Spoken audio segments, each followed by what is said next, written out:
नमस्कार. आज आपण ध्यान या विषयावरती चिंतन करत आहोत. ध्यान हा विषय आपल्या प्रत्येकाला खूप चांगल्या पद्धतीने समजावा. अगदी लहानातल्या लहान मुलालासुद्धा, तरुण तरुणींनासुद्धा आणि आपल्या सर्वांनाच हा विषय समजावा, आवडावा यासाठी आज आपण हा विषय नीट जाणून घेतोय. याचं कारण काय? ध्यान म्हटलं की अनेक जणांच्या भुवया उंचावतात. काही जणांना वाटतं की हा एक आध्यात्मिक असा विषय आहे आणि तो आपल्यासाठी नाहीच, आणि त्यामुळे आपण या विषयाची गोडीच कधी चाखलेली नाही आहे. हा विषय जेव्हा साधकाला समजतो तेव्हा त्याला जगातली सर्वात मोठी संपदा म्हणजे प्रेम हे प्राप्त होतं. आणि जेव्हा सर्वेश्वरावरती त्याचं प्रेम जडतं तेव्हा त्याला सर्वच गोष्टी आहेत त्या आनंद देत असतात. प्रत्येकाशी होणारा संवाद, त्याला स्वतःचा प्रत्येक क्षण, त्याचा प्रत्येक दिवस आणि संपूर्ण आयुष्य हे त्याला आनंद देणारं असतं. तर असा आनंद, असं स्थैर्य, समाधान, आरोग्य हे आपल्या प्रत्येकाला लाभावं यासाठी आज आपण या विषयावरचं चिंतन करत आहोत. आरोग्य मी यासाठी म्हणेन कारण मी आरोग्य उपासक आहे. आरोग्य आपल्या सर्वांजवळ असेल तर तिथून जसं जसं आपलं शरीर आपल्याला प्रतिसाद देत जातं, योगासने, प्राणायाम किंवा व्यायाम करून, तसं तसं आपण अजून अंतर्मुख होत जातो. आणि म्हणूनच यम, नियम, आसन, प्राणायाम, प्रत्याहार, धारणा, ध्यान, समाधी अशा अष्टांग योगाच्या पायऱ्या आहेत की ज्यामुळे यम नियमांमुळे, आसन प्राणायामांमुळे शरीर शुद्धी होईल. शरीर शुद्धी झाल्यानंतर, जडत्व कमी झाल्यानंतर हळूहळू आपण अंतर्मुख होत जाऊ. आता हा विषय जेव्हा आपण समजून घेण्याचा प्रयत्न करतो, ध्यान असं आपण जेव्हा म्हणतो तेव्हा आपल्यासमोर जे येतात ते म्हणजे ज्ञानेश्वर माऊली. ध्यान म्हटलं की आपल्यासमोर संत तुकाराम महाराज येतात. ध्यान म्हटलं की आपल्यासमोर स्वामी विवेकानंद येतात, गौतम बुद्ध येतात, वर्धमान महावीर येतात. आणि यांना जो आनंद प्राप्त झालेला आहे ध्यानातून, तो आनंद आपल्या सर्वांना तो अनुभवता यावा यासाठी आपण त्याच्यातला थोडा भाग जरी जाणून घेतला, अगदी 2% हा विषय जरी समजून घेतला तरी आपल्या जीवनामध्ये आपण या आनंदाचा अनुभव घेऊ शकतो.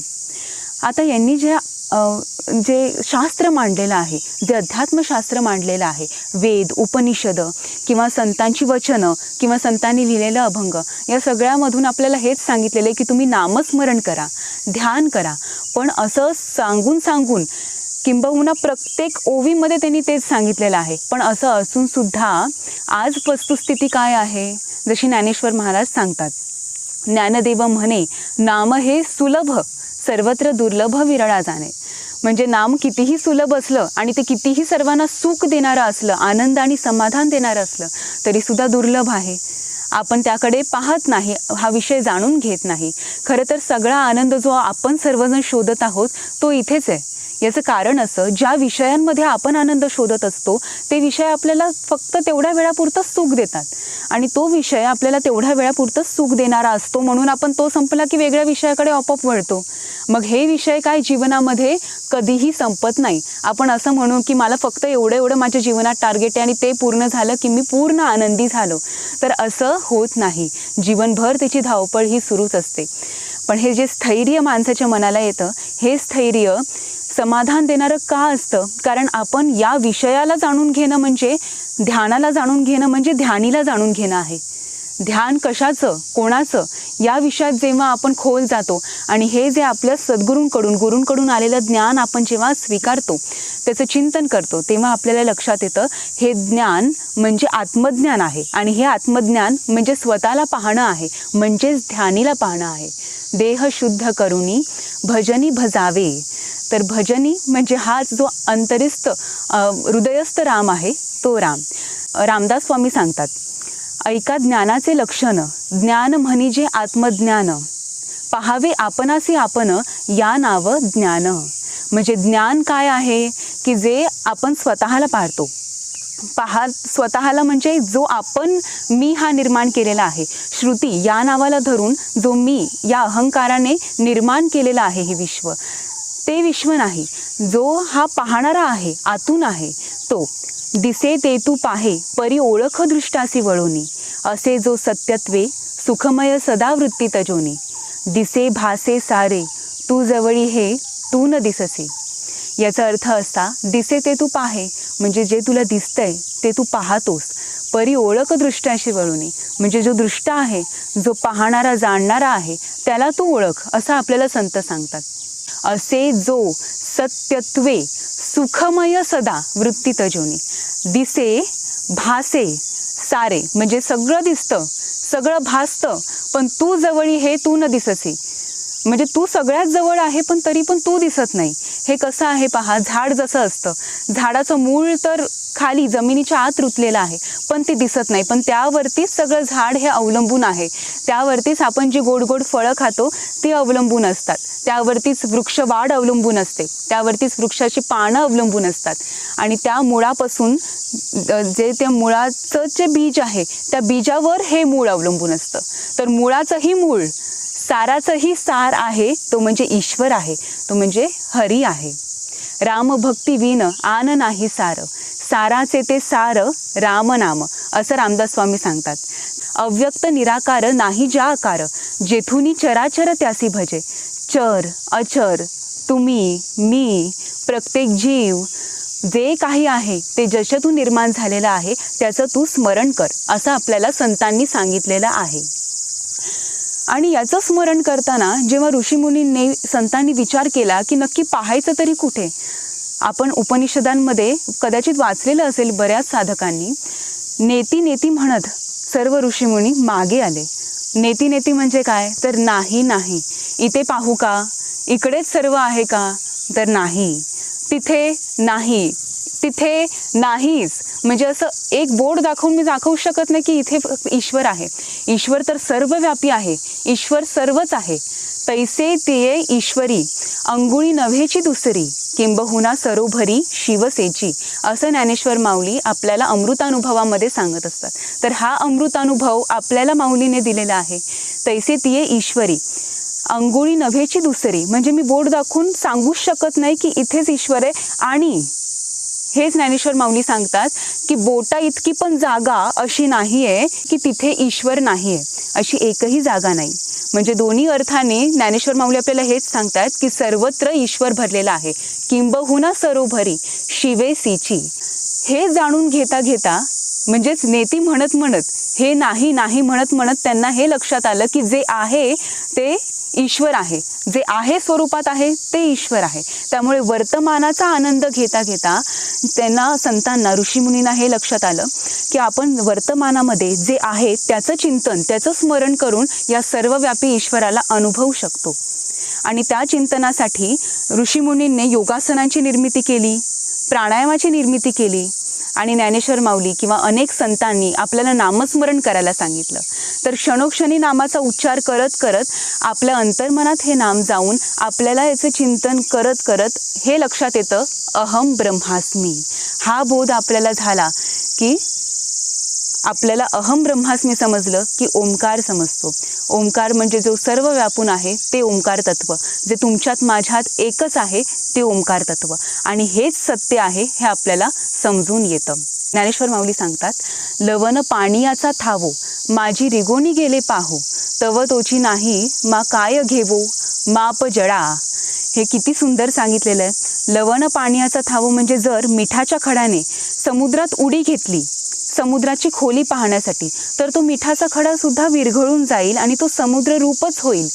तशी माझी दृष्टी झालेली आहे की मी जेव्हा तुला पाहण्याचा, तुला म्हणजे ईश्वराला पाहण्याचा जेव्हा मी प्रयत्न करतो तेव्हा माझा मीच उरत नाही, तर मी पूर्ण ईश्वरमय होतो. आणि तिथे जेव्हा समर्पित भाव ज्ञानेश्वर माऊलींचा होतो तेव्हा ज्ञानेश्वर माऊली म्हणतात की हा ईश्वर आणि मी हा वेगळा नाहीच आहे. ज्ञानदेव म्हणे तुझं माझा बोल ऐकणे, ते तळ हातातळी मिठी देणे जयापरी. म्हणजेच तळ हातावरती मिठी देण्यासारखं हे दोन्ही तळ हात आपले किती जवळ आहेत आणि ते किती एकत्र आहेत आणि दिसायला कसे सारखे आहेत. तसंच तुम्ही माझा बोल जे ऐकताय, तर हे ऐकणं आणि हे बोलणं हे सुद्धा एक आहे. ज्याला मी ऐकवते आणि जो ऐकवते तोही एक आहे. ध्यान आणि ध्येय वस्तू हे एक आहे. म्हणून ज्ञानेश्वर माऊली सांगतात, बोधी बोधिले बोधिता नये ऐसे झाले, असं ते अभंगातून सांगतात. म्हणजे बोध देणं, बोध देणारा आणि बोध हाही वेगळा राहिलेला नाही आहे, हे सगळं एकच आहे. माझ्या गुरूंची एक सुंदर अभंग रचना मला इथे आठवते. सत्यरूप पाहूया तुझे सत्यरूप पाहूया, स्वये आकार सर्वत्र तुझी तू, डोळियांनी पाहूया सत्यरूप पाहूया, तुझे हे सत्यरूप पाहूया. ज्ञानभक्तीचा सुवर्ण मार्ग हा, संत शरण जाऊया. नामस्मरण एकची मार्ग, उलगडण्या गुपित, नयनी आकार आकार नेत्र, भेदाभेद तोडूया, सत्यरूप पाहूया तुझे सत्यरूप पाहूया. हे सत्यरूप आपल्याला सतत दिसत राहो यासाठी नामस्मरण एकची मार्ग उलगडण्या गुपित. आणि हेच संत सारखं सारखं मागतात. हेची दान देगा देवा, तुझा विसरण व्हावा, गुण गायन आवडी, हेची माझी सर्व जोडी. तुकाराम महाराज म्हणतात की हेच तुझं सत्यरूप मला सतत दिसत राहो, हेच मला पाहायचं आहे. एकनाथ महाराज म्हणतात, माझी या अनुसंधाने वीन, स्नान संध्या जपतप होमदान, सर्वही अधर्म जाण, मद भजनेत नोहे. म्हणजे जे माझ्या स्मरणात नाही ते सगळं अधर्म आहे, ते सर्वच अधर्म आहे. कारण जे तू करतोयस तो करणारा कोण आहे हेच तुला ठाऊक नाही. जे कर्म करतोयस त्याला तू करता म्हणून तू स्वतःला समजतोयस, त्यामुळे तो एक अधर्म आहे. मग काय अधर्म आहे? स्नान संध्या जपतप होम दान, सर्व ही अधर्म जाणं, मद भजन ते नोहे. मग ईश्वराच्या भजनात आणि ईश्वराच्या तालात, स्मरणात, अनुसंधानात सतत राहण्यासाठी नामस्मरण एकची मार्ग, उलगडण्या गुपित. तर नामस्मरणाचे अनेक प्रकार आहेत जे आपल्याला संतांनी सांगितलेले आहेत, ते आपण जाणून घेऊयात. ध्यान हा विषय आला आपल्यासमोर की आपल्यासमोर एक डोळे बंद करून स्थिर बसलेली व्यक्ती येतेच येते. याच्यातून आपल्याला काय दिसतं किंवा आपल्याला काय लक्षात येतं की ही स्थिरता फक्त आपल्याला एका ठिकाणी शांत बसून मिळते. पण ही स्थिरता जी आहे मनाची, हे ज्ञान आहे, ते ज्ञान आपल्याला बोधातून येतं, चिंतनातून येतं आणि त्याच्यातून हा साधक आपोआप स्थिर होतो.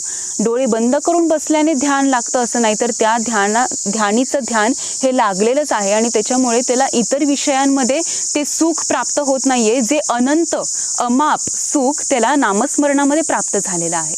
त्यामुळे डोळे बंद करून बसलेला साधक असो किंवा उठता बसता चालता फिरता नाम ज्याच्या मुखात असो, त्याचं जर अनुसंधान ईश्वराशी लागलेलं आहे आणि ध्यान करणारा पण मी हेही तो विसरलेला आहे, तर त्याचं ध्यान हे लागलेलं आहे.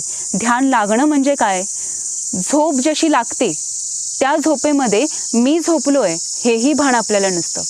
मी झोपी जातोय किंवा मला झोप येते हे जरी झोपेच्या दिशेने असणारे प्रकार असले तरी सुद्धा झोप लागतेय किंवा झोप येते ते म्हणजे झोप नाही. तसंच ध्यान लागणं आणि मी ध्यान लावतोय हे दोन्ही एक नाही. जसं मी हा शब्द आलेला आहे, हा भाव आलेला आहे, हाही जेव्हा निघून जातो आणि पाहते पाहणे दूर सारुनिया असं नामस्मरण जेव्हा होतं तेव्हा ही ईश्वर प्रणिधान, ईश्वर अर्पण हा साधक होत असतो. आणि अशी तद्रुपता आणि असा निवांत साधक जेव्हा होतो तेव्हा त्याला सर्व सुख, सर्व गोडी, सर्व आनंद त्याला प्राप्त होत असतो. तर श्वासोश्वासी नामस्मरण आपल्याला संतांनी सांगितलेलं आहे. हा अनुभव कित्येक काळापासून सर्व साधक ऋषीमुनी घेत आहेत. ऋषीमुनी सांगतात, प्राणाय नमो यस्य सर्वमिदं वशे, असं अथर्व वेदात सांगितलेलं आहे. प्राणांना नमस्कार, कारण यातच सगळं काही दडलेलं आहे. तर असं जसं मगाशी सांगितलं, विठ्ठल, कृष्ण, राम, चैतन्य शक्ती, ईश्वर, प्राणशक्ती अशी जी विविध नावं या ईश्वराला दिली गेलेली आहेत ती स्वतःच्या भावातून, ती प्रेमभावातून दिली गेलेली आहेत. तर हा प्रेमभाव साधकांचा जसा असतो त्यानुसार तो जे नाम त्यांना गोड वाटतं ते नाम ते घेतात. तसंच ऋषीमुनींना अधिक जवळ जाता आलं ते प्राणशक्तीतून. अमृतमु वै प्राणः, प्राण म्हणजेच अमृत आहे. प्राणो वै हरिः, प्राण म्हणजेच हरी आहे.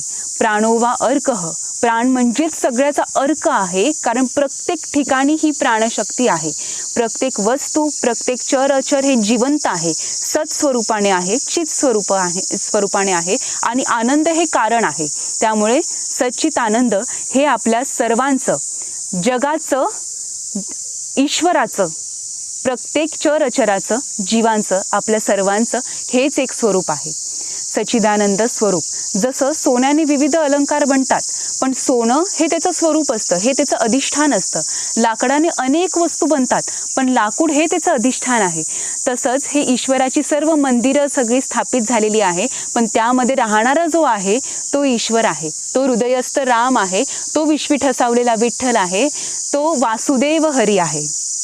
तर असाच प्राण आहे. म्हणून प्राणाय नमो यस्य सर्वमिदं वशे. मग प्राणामध्ये नामस्मरण कसं करावं? तर श्वास घेताना विठ्ठल, श्वास सोडताना विठ्ठल, श्वास घेताना कृष्ण, श्वास सोडताना कृष्ण. जर मंत्र मोठा असेल, श्रीराम जय राम जय जय राम असेल, तर श्वास घेताना श्रीराम जय राम आणि श्वास सोडताना जय जय राम. आता ही साधना सुरू असताना मला जो सद्गुरू बोध झाला तो असा, सद्गुरू पै माऊली खूप सुंदर सांगतात इथे, की दोन्ही नाम जेव्हा आपण घेतो, विठ्ठल विठ्ठल, दोन श्वास जेव्हा घेतो, एक श्वास घेणं आणि श्वास सोडणं, किंवा श्वास घेऊन सोडून नवीन श्वास परत घेतो, या सगळ्याच्या मध्ये एक अंतर असतं.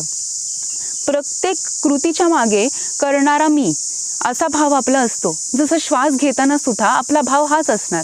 श्वास घेतोय किंवा श्वास सोडतोय, विठ्ठल विठ्ठल, राम राम, श्वास सोडला तरी सुद्धा नाम घेणारा मी, राम कुठे?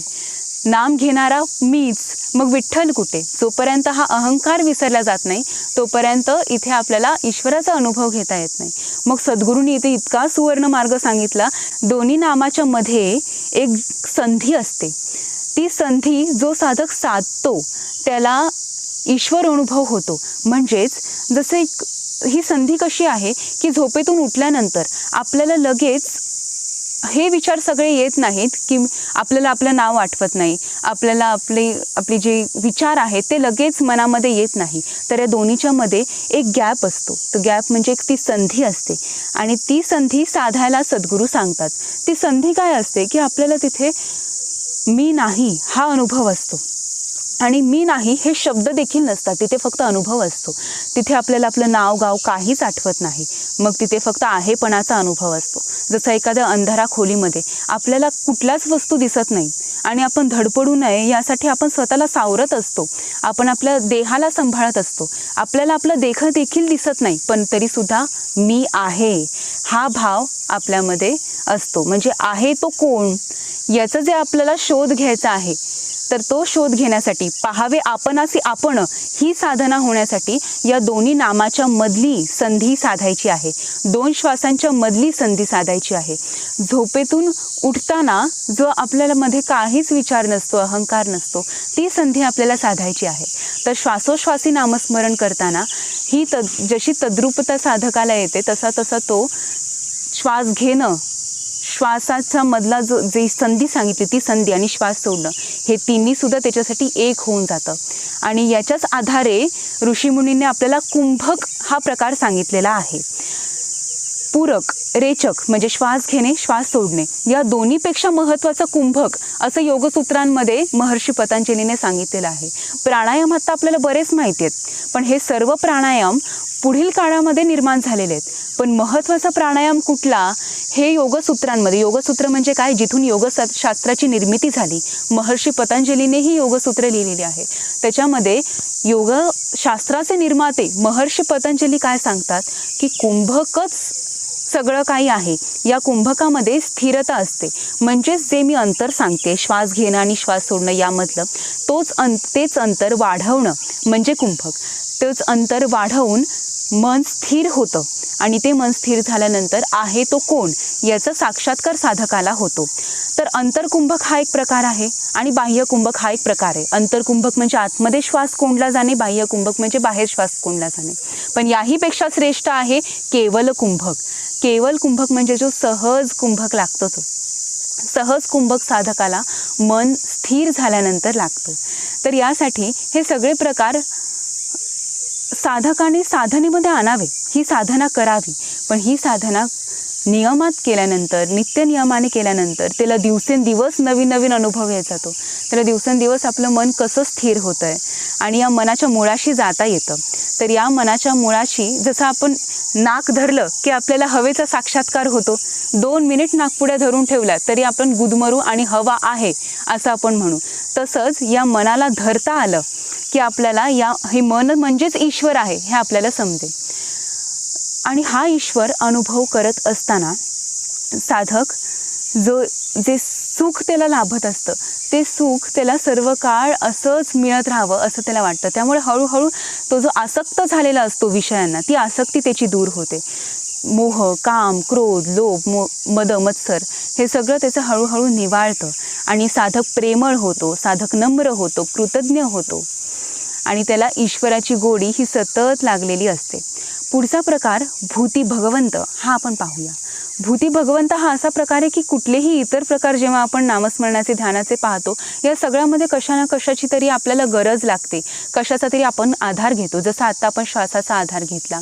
पुढे जे प्रकार पाहणार आहोत त्याच्यामध्ये आपण जिभेचा वेग वाढवून नामस्मरण म्हणजेच काय नामाचा आधार पाहिलेला आहे.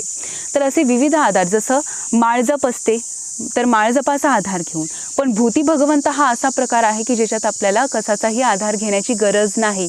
आणि संत आपल्याला हेच सांगतात की भूती भगवंत, जे जे भेटे भूत तेथे माणिजे भगवंत. म्हणजे जे जे आपल्या समोर येत आहेत ते ती भगवंताचीच रूपं आहेत. हे साधकाने या बोधामध्ये सतत पाहणे, इतरांशी संवाद साधणे, इतरांचं ऐकताना याच बोधामध्ये ऐकणे, हा बोध साधकाला वारंवार होत गेला की त्याचं मी तू पण हे दूर होतं. मग हे कशाने जातं? जेव्हा जे जे भेटे भूत तेथे माणिजे भगवंत हे साधकाला समजतं तेव्हा. ऐसे भाग्य लाहता आम्हा सर्व जन देखे ब्रह्मरूप असं तुकाराम महाराज सांगतात. म्हणजे असं भाग्य मला लाभो की मला सर्वजण हे ब्रह्मरूप दिसो. तर हीच ईश्वराचीच सर्व लेकरं आहेत याचा साक्षात्कार मला क्षणोक्षणी होत राहो. हे समजते श्री वासुदेवो ऐसा प्रतिती रसाचा ओतला भावो तो भक्ता माझी राहो आणि ज्ञानिया तोची असं ज्ञानेश्वर माऊली सांगतात. म्हणजे ज्ञानी कोण, खरा भक्त कोण, जो हे समस्त आहे ते श्री वासुदेव आहे याचं स्मरण करतो तो खरा भक्त, तो खरा ज्ञान. सर्वांघाटी राम देहादेही एक सूर्यप्रकाशक सहस्त्रश्मी असं ज्ञानेश्वर माऊलीने हरिपाठामध्ये सांगितलेलं आहे. जसं सूर्य असतो, सूर्य आपल्याला एक गोल आकारामध्ये दिसतो पण तिथे सीमित राहत नाही. सूर्य तर इथे देखील आहे, त्याचा प्रकाश आपल्या शरीरावरतीही पडतो. जे सर्वांच्या देहामध्ये नांदणारा हा राम देहादेही एक आहे. शिव आणि जीव हे एकच आहे. तर एकच तत्व हे सर्वत्र नांदतं याच्या बोधामध्ये हे नामस्मरण. तर हे नामस्मरण आपण उघड्या डोळ्यांनीही करू शकतो. जे जे भेटे भूत जे आपल्या समोर येत आहेत, जे चर अचर आहेत, जे जीव आहे त्यांच्यामध्ये ईश्वर तत्व पाहता पाहता असं साधकाचं नामस्मरण होतं. पुढचा प्रकार आपण पाहूयात, जिभेला वेग देऊन नामस्मरण. हाकारुनी सांगे तुका नाम घेता राहू नका हे तुकाराम महाराज सांगतात. सर्व सुख गोडी साही शास्त्र निवडी रिकामा अर्धघडी राहू नको असं ज्ञानेश्वर माऊली सांगतात. म्हणजे तू अर्धघडी सुद्धा रिकामा राहू नकोस.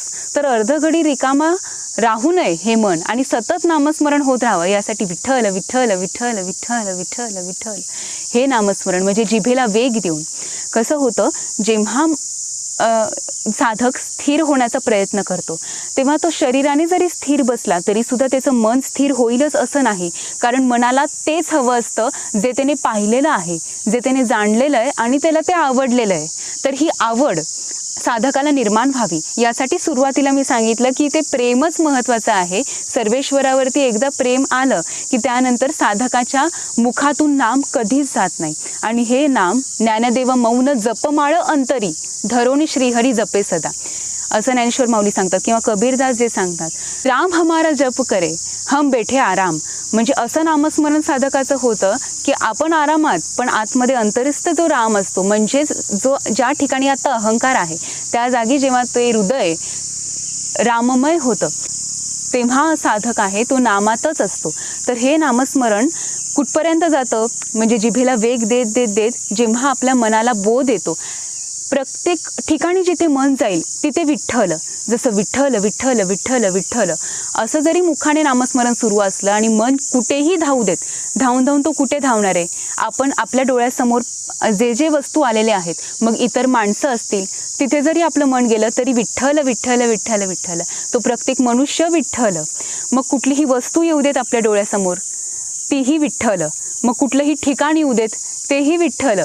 मग जे काही वाचलेलं असेल किंवा जे काही ऐकलेलं असेल ते सगळे शब्द कानामध्ये आतमध्ये गुंजत राहू देत, तेही विठ्ठल. म्हणून प्रत्येक क्षणी रिकामा अर्ध घडी राहू नको, असं ज्ञानेश्वर माऊलीने सांगितलेलं आहे. तर असं जिभेला वेग देऊन नामस्मरण केल्याने साधक लवकर स्थिर होतो, त्याचं मन लवकर स्थिर होतं. आता पुढचा प्रकार आपण जाणून घेऊयात, स्वरूप स्मरणात नामस्मरण. हे सगळे प्रकार जरी वेगवेगळे आपल्याला भासत असले तरी ते इथून तिथून ते एकच आहे. जसं एखाद्या लहान मुलाला एखादी गोष्ट आपल्याला सांगायची असते, ती त्याला स्पष्ट सांगून समजत नाही, तर वेगवेगळे त्यांना आपण उदाहरणं देऊन ते गोष्ट सांगण्याचा प्रयत्न करतो. तसंच हे वेगवेगळ्या प्रकारे आपल्याला नाम संतांनी घ्यायला सांगितलेलं आहे की तुला जे आवडतंय, जे पटतंय, जे तुला जमतंय तुझ्या प्रकृतीनुसार ते तू घे. पण सगळ्याच्या मागे स्वरूप स्मरणात नामस्मरण हेच आहे. स्वरूपाच्या स्मरणात म्हणजे मी हा शब्द उठे जिथे स्वरूप ते, सच्चित सुखात्म्या तुझे, देहादी जड विश्व ज्यामध्ये स्फुरे, ते तू स्वये नादुचे, आहे आपण मीपणा रहित हे, लक्षी मुळीची खुणा, दृष्ट्यादृश्य गिळोनी तन्मयपणे, होतो तुझा देखणा, असं कृष्णाजी भट बांधकर यांनी सांगितलेलं आहे. तर ते असं म्हणतात, मी हा शब्द उठे. आपण प्रत्येक शब्द म्हणजे प्रत्येक कृती करत असताना मीला धरून करतो, पण हा मी कुठून आलेला आहे? मी हा शब्द उठे जिथे स्वरूप ते, कोणाचे स्वरूप? सच्चित सुखात्म्या तुझे, म्हणजे सच्चिदानंद स्वरूपातूनच प्रत्येक शब्द आलेला आहे. देहादी जड विश्व, देह आदी जड विश्व, आदी म्हणजे आणि, देह आणि हे जड विश्व ज्यामध्ये स्फुरून उरलेलं आहे, देहादी जड विश्व ज्यामध्ये स्फुरे, ते तू स्वये नादुजे. ते तूच, तूच म्हणजे कोण? ब्रह्म. तूच म्हणजे विठ्ठल, तूच म्हणजे राम, ईश्वर. आहे आपण, आहे आपण मीपणा रहित हे, लक्षी मुळीची खुणा. आहे आपण म्हणजे आपण सर्व आहोत. मीपणा रहित हे म्हणजे खरे तर आपण मीपणा रहितच आहोत. ही लक्षी मुळीची खुणा म्हणजे ही खूण तू जाण, हे मूळ तू जाण, दृश्यादृष्ट गिळोनी तन्मयपणे, होतो तुझा देखणा. आता मी जे असं म्हटलं की आपण आहोत ते त्या मूळ स्वरूपातच आहोत. आहे आपण मीपणा रहित हे, मीपणा रहित या स्वरूपानेच आपण आहोत. पण तरीसुद्धा आपली ही जी जाणीव आहे, शुद्ध जाणीव आहे, ती अशुद्ध होत गेली, म्हणून आपल्यामध्ये अहंकार आणि मीपणा आहे. जसं डोंगरावरती जेव्हा पावसाचं पाणी पडतं, ते पावसाचं पाणी वरती खूप शुद्ध असतं, पण ते जसं डोंगरावरती पडतं तसं डोंगरावरची सगळी धूळ आणि सगळी घाण ही त्या पावसाच्या पाण्यामध्ये मिसळते, आणि ती पावसाच्या पाण्यामध्ये मिसळली की ते पाणी गढूळ होतं. पण ते पाणी हे पाणीच असतं, आणि ते पाणी आधी शुद्ध असतं, आणि त्याच्यामध्ये जेव्हा ही घाण मिसळते तेव्हा ते अशुद्ध होतं. मग पुढे ते पाणी जसं जसं वाहत येतं तशी आणखीन घाण मिसळते. मग पुढे ते पाणी नद्या नाल्यांमध्ये जेव्हा जातं तेव्हा सगळे फॅक्टरीजचे केमिकल्स आणि सगळी घाण ही त्याच्यामध्ये अजून मिसळते, आणि अजून ते अशुद्ध होत जातं. तसंच ते पाणी, पाणी म्हणजे आपल्यामध्ये असणारी चैतन्य शक्ती ही शुद्ध होती. जन्माला जन्माला कुठे माहिती होतं की माझं नाव श्रुती असणार आहे? जन्माला जन्माला काहीच माहिती नव्हतं आपल्याला की आपण आयुष्यामध्ये काय करणार आहोत, काय करायचं आहे, आपली ध्येय काय आहेत, काहीच नव्हतं. आपण फक्त आहे या स्वरूपातच होतो. जे भान मी मगाशी सांगितलं की 2 श्वासाच्या मध्ये जे भान आपल्याला येतं, झोपेतून जागृत अवस्थेमध्ये येताना जे भान आपल्याला येतं, हेच भान, फक्त आहे स्वरूपाचं भान तर आपल्याला जन्मताना होतं. मग जसं जसं ते पाणी अशुद्ध होतं, म्हणजेच जसं या मनामध्ये अनेक विचार हे पेरले जातात तसं हे मन अशुद्ध होतं. मग ते पाणी कुठपर्यंत वाहत जातंय त्याच्यावरती अवलंबून आहे की हे किती अशुद्ध होतं. त्यामुळे विविध प्रकृतीची माणसं, वेगवेगळ्या विचारांची माणसं आपल्याला पृथ्वी तलावरती दिसतात. मग त्यांना आपण असं बोलतो की हा माणूस चांगला, हा माणूस वाईट, या माणसाचे विचार चांगले, हा श्रेष्ठ, हा संत. तर हे विचारांनी जो साधक होतो तो साधक विचारांनी कुठेही जाऊ शकतो, म्हणजे तो विचारांनी संत होऊ शकतो, तो विचारांनी या पृथ्वी तलावरचा सर्वात आनंदी माणूस होऊ शकतो, आणि तोच त्याच्या कर्मांनी, त्याच्या विचारांनी त्याचं आयुष्य पूर्ण बिघडवूनही टाकू शकतो. तर या विचारांना सुधारण्यासाठी स्मरण आहे, हे स्मरण सुधारण्यासाठी हे ध्यान आहे. तर असं स्वरूप स्मरणात नामस्मरण म्हणजे आहे तो कोण याच्या स्मरणात नामस्मरण. मग हे स्मरण कशात आहे? खाताना हेच स्मरण पाहिजे, खाणारा तोच, पाणी पिताना ते स्मरण आहे, प्रत्येक पावलं पावली ते स्मरण आहे. हरिभजना विन काळ घालवू नको रे, तया विना नेत्रपाती हलवू नको रे, असं संत सांगतात. त्याच्याशिवाय, त्याच्या अनुसंधानात असल्याशिवाय तू नेत्रपाती सुद्धा हलवू नकोस, म्हणजे डोळे पण हलवू नकोस. मग चालणं, बोलणं, मी तुम्हाला सांगणं, तुम्ही माझं ऐकणं, या सगळ्यात तर काही भेदच उरत नाही. असं नामस्मरण साधकाचं होतं तेव्हा त्याचं मन हे राममय होतं. मन हे राम झाले, प्रवृत्ती ग्रासूनी कैसे निवृत्तीसी आले. मन हे राम झाले, श्रवण कीर्तन पादसेवन कैसे विष्णू स्मरण केले. अर्चन वंदन दास्य सख्य कैसे आत्मनिवेदन केले.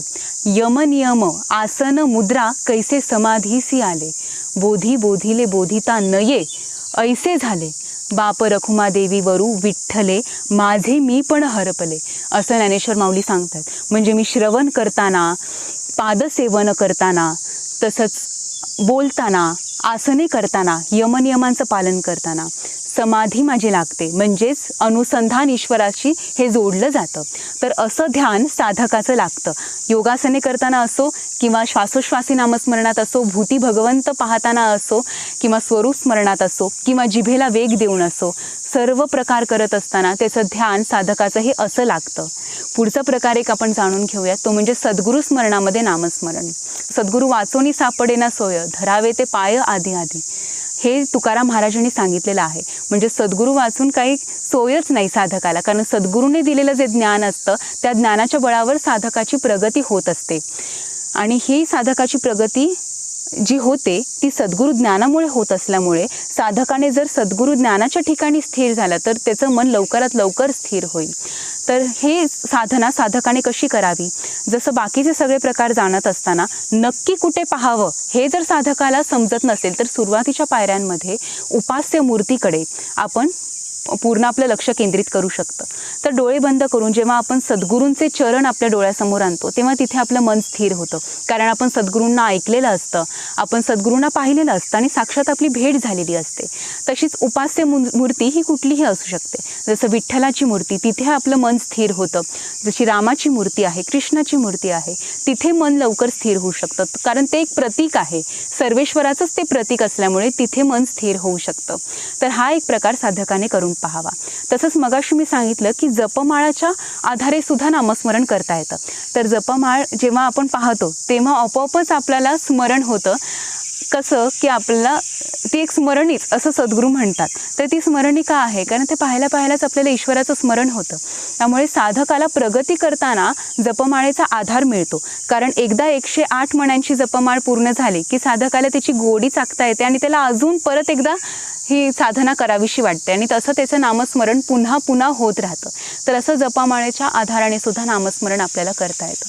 टाहो फोडून सुद्धा नामस्मरण संतांनी सांगितलेलं आहे. आता टाहो फोडून म्हणजे जोर जोरात नामाचा उच्चार करून, हा प्रकार ऐकताना आपल्याला तसा जरा वेगळा वाटेल किंवा हे दाखवणं आहे असं वाटेल, पण हे दाखवणं दर्शवणं अजिबात नाही आहे. जेव्हा एखादी गोष्ट आपल्याला आतून हवी असते तेव्हा त्यासाठी आपण रडतो, त्यासाठी विनवण्या करतो, आतल्या आत हे मन ओरडत असतं ते एखादी सुख, एखादी वस्तू हवी आहे यासाठी. तसंच ईश्वर हवा आहे आणि त्यासाठी मन हे आसुसलेलं असतं. आणि असा साधक जेव्हा नामस्मरण करतो, टाहो फोडून नामस्मरण करतो, तेव्हा ते सुद्धा त्याला लवकर फळ त्याचं मिळतं. तर हाही प्रकार साधकाने करून पाहावा. आणि पुढचा शेवटचा एक प्रकार आपण जाणून घेऊया, तो म्हणजे नामनामी अभेद.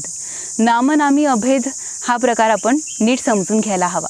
आता एक उदाहरण देऊन हा प्रकार आपण समजून घेऊयात. जसा एखादा आंबा असतो, आता हा आंबा आपल्याला किती आवडतो, तर या आंब्याची आपण गोडी चाखलेली आहे त्यामुळे आपल्याला हा आंबा आवडतो. या आंब्याचा आपल्याला रंग माहीत असतो, याचा सुगंध माहीत असतो. डोळे बंद करून जरी कोणी नागपुड्यांसमोर आपला आंबा आणला तरी हा सुगंध हा आंब्याचा आहे असं आपण सांगू शकतो. पण हाच आंबा एखादा फॉरेनच्या व्यक्तीला त्याच्यासमोर येऊन सांगितलं आंबा, तर त्याला हे काहीच माहिती नाही, कारण त्याने हे फळ पाहिलेलंच नाही आहे. मग त्याला नाम आणि नामी हे भेदच वाटणार आहे. म्हणजे आंबा ही एक वस्तू, हे एक फळ, हे त्याला भेद वाटणार आहे आणि आंबा हे नाव त्याला वेगळंच वाटणार आहे. पण आपल्यासाठी हे दोन्ही अभेद आहे. आंबा हे नाव आणि स्वतः आंबा हे दोन्ही एकमेकांपासून वेगळे नाही. तसंच नाम आणि नामी म्हणजे नाम घेणारा हा एकमेकांपासून वेगळा नाही आहे. हेच आपल्याला संत सांगत आहेत. नाम तेची रूप, रूप तेची नाम, नाम रूप भिन्न नाही नाही. असं आपल्याला नामदेव महाराजांनी सांगितलेलं आहे. नाम आणि रूप, रूप म्हणजे जे प्रगट झालेलं आहे ते, रूप म्हणजे तू, रूप म्हणजे मी, आणि नाम हे एकमेकांपासून वेगळे नाही आहेत. तर या बोधामध्ये नामस्मरण करत करत करत साधकाचं मन हे या ठिकाणी केंद्रित होतं, परिवर्तित होतं.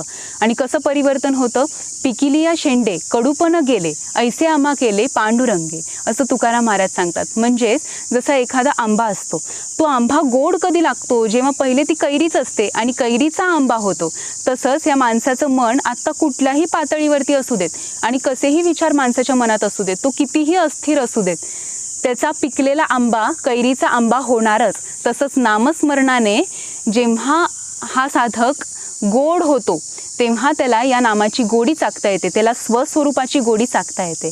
आणि असं नामस्मरण आपण प्रत्येकाने करावं असं आपल्या संतांनी सांगितलेलं आहे. म्हणून संत सांगतात, हरिमुखे म्हणा, हरिमुखे म्हणा, पुण्याची गणना कोण करी. धन्यवाद.